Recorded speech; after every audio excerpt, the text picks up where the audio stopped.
My Hero Academia, Chapter 196, titled Go Get 'em, Shinso, continues on where last chapter left off. However, it's a bit of a flashback. We kind of flashback just a little bit before the actual event got started, with Shinso kind of explaining how his mouthpiece works. Wherein, if he speaks through a microphone, it doesn't really work because of the fact that, you know, it doesn't, it's filtered, so it's not really as effective. But because of the mouthpiece actually just adjusts the vibrations that he sends out from his mouth, from his vocal cords themselves, he's able to alter it to sound like different people, and he can still keep the effectiveness of his brainwashing. He also goes on to state he can't have the people who are under his brainwashing, do complex tasks. Because if he gives them a direct task like go through that door, they'll do it. But if he goes through like a more complex task like go through the third door from the left, it's just like they kind of don't really understand. And he can't do like multiple people at the same time. He has to do them one at a time. So that's a good explanation as to the extent of how Shinso's powers work. I feel like that's something we already kind of knew, but it's good to have a solid clarification on how all of that works. We go back to the situation with Class 1A versus 1B with the dude with the beast ability having been possessed by Shinso himself. However, the one who's able to form solid air forms a prison around him as quickly as possible to keep him from being able to use the capture tape Shinso got from Shota Aizawa. This comes from the fact that Shinso doesn't really have the instinctive reflexes that a lot of the hero students have. They kind of just go under second nature. Solid Air dude smacks the Beast dude upside the head and it's just like, get a grip! Because he understands that shock jolts people out of the brainwashing. So they pretty much have Shinso's number from there.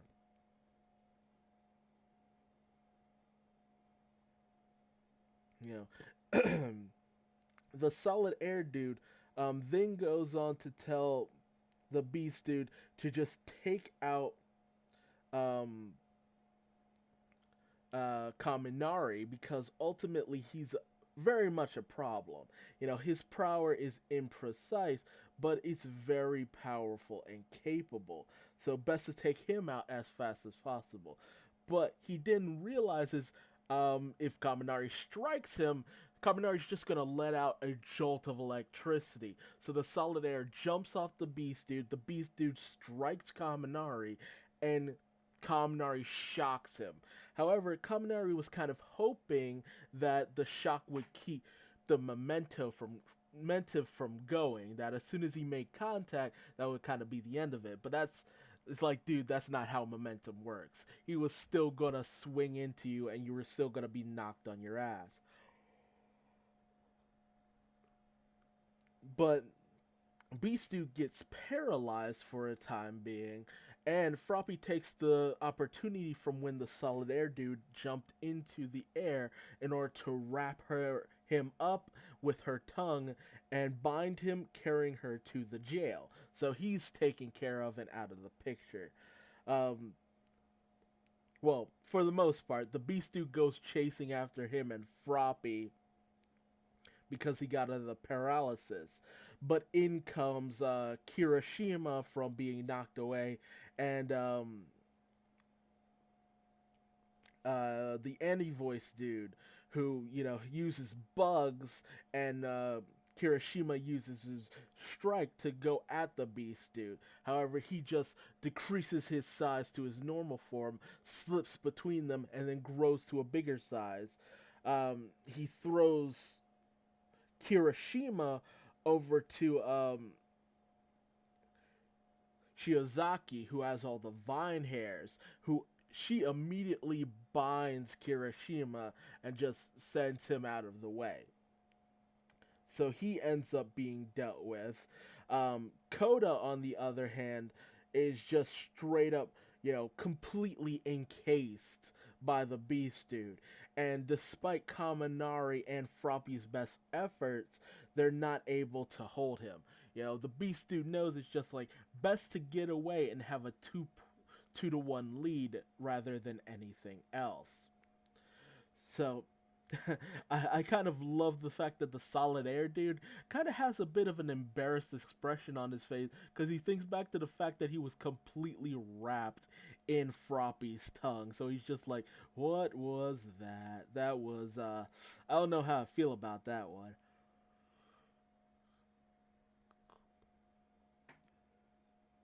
Meanwhile, Froppy kind of notes that the Solid Air dude's prisons, his ability wasn't as strong as they are now because they're his solid air is a little bit harder to break through. She notes this when she's trying to smash through the prison that's encasing Shinso. So she's just like, the other team has actually gotten pretty strong, and Vlad King is just boasting over the PA system.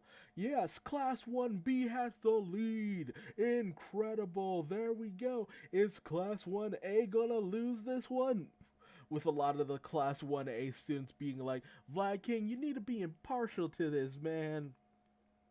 Deku's taking a few notes from this and just saying that it's just like, what I said before is the fact that Shinso kind of failed because he wasn't able to, just act instinctively.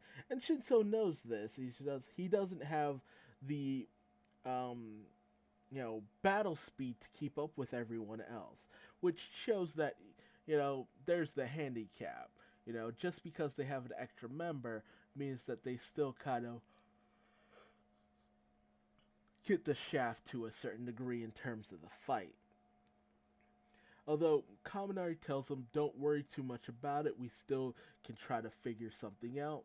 And despite the fact that you said you didn't want to make friends, I still believe that, you're a pretty cool dude, which is a pretty sweet sentiment on Kaminari's end.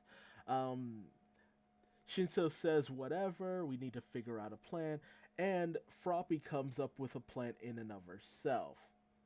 She basically, what she ends up doing is smearing both Shinso and Kaminari with her scent, because the Beast Dude has been using his nose in order to predict what they're able to do. And so, she also previously landed one of Kaminari's pointers or shooters or whatever, one of the discs he uses for his pointed shooter, onto the Beast Dude, and because of Kaminari's goggles, is able to pick up where the disc is, so they know the location of where everyone's at, so they could go chasing after them. But with everyone smeared with Froppy scent, the Beast Dude can't really get a grasp on who's who and what they should be expecting. So they're using his own ability against him, which is a good plan. But still, they're kind of outmatched to a certain degree. Because on Class 1B, they have the young woman with the vines from hair, which they note is the most powerful one on their team because of the extent of her abilities. The Beast Dude, who's also very capable, and the other guy, his abilities also kind of increase the fortitude of his ability. I think that's the Scales Dude, who I think he might just have a strengthening technique. So they're both pretty strong, whereas you have Shinso, Kaminari, and Froppy. Froppy has great agility and planning. Kaminari has his lightning ability, which is very devastating. And with Shinso, if you at all just let your guard down, he might brainwash you when you're not looking. So I think it's very even from here on out.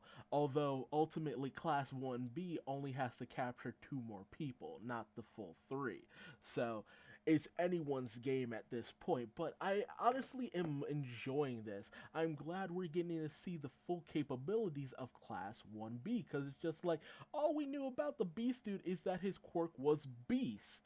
But what that entailed exactly was very much up in the air. He gives off this vibe like Beast from X-Men, especially with the way he speaks. Like he'll call Kaminari Sir Kaminari. It's just like, or he'll say bothersome Coda or something like that. So he speaks very eloquently, which I enjoy. That juxtaposition of personality and your kind of abilities. Kind of like Winston from Overwatch if you're more gaming. But very nice, very fun. Although it's kind of hard to say who will actually be the victor in all of this, because the girl with the vine hair, the Thorn Princess as she's called, is very powerful, very capable.